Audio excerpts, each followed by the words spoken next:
చెప్పినా నీకు ఒక విషయం తెలుసా, అక్కడ నుంచి ఫస్ట్ గేర్ లో స్టార్ట్ అయినా కదా, ఫస్ట్ గేర్ లో స్టార్ట్ అయినా మధ్యలో పోయిన సెకండ్ గేర్ లకు మూవ్ చేసుకొని అక్కడ ఏ వరకు ఎక్సలేటర్ ఇచ్చిన, మళ్ళీ అక్కడికి పోయే వరకు ఎక్సలేటర్ ఆపేసి క్లచ్ బ్రేక్ కొంచెం వాడి అటు తిరిగి ఆగిన కాసేపు. మీరు ఇటు వస్తారు కదా, సరే ఇప్పుడు కెమెరా వీడియో తీసుకోవాలి కదా అని చెప్పేసి అక్కడ కాసేపు ఆగి మీరు ఇక్కడికి రాగానే ఆసుకొని అక్కడ నుంచి వచ్చేటప్పుడు ఒక 2 seconds లా సెకండ్ గేర్ నుంచి థర్డ్ గేర్కి వేసిన, అలా ఒకసారి ఎక్సలేటర్ ఇచ్చిన, మళ్ళీ క్లచ్ దొక్కి 4th గేర్ వేసిన, ఒకసారి ఎక్సలేటర్ ఇచ్చిన, మళ్ళీ క్లచ్ దొక్కి 3rd వెళ్ళి ఒకసారి ఎక్సలేటర్ ఇచ్చి బ్రేక్ వేసుకొని తర్వాత మళ్ళీ క్లచ్ దొక్కి మళ్ళీ సెకండ్ గేర్కి వచ్చి అప్పుడు ఇటు వచ్చిన, ఇక్కడికి వచ్చిన తర్వాత ఎక్సలేటర్ ఇచ్చిన, ఇక్కడ దిక్కనే మళ్ళీ వీళ్ళని ఎక్కించుకోవద్దా నేను పోతా అని చెప్పి బ్రేక్ వేసుకున్నా.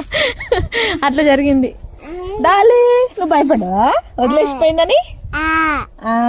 భయపడద్దు, మమ్మీ డ్రైవింగ్ నేర్చుకోవాలి కదా, డ్రైవింగ్ నేర్చుకోవాలి కదా. బాయ్, పోదాం. బాయ్.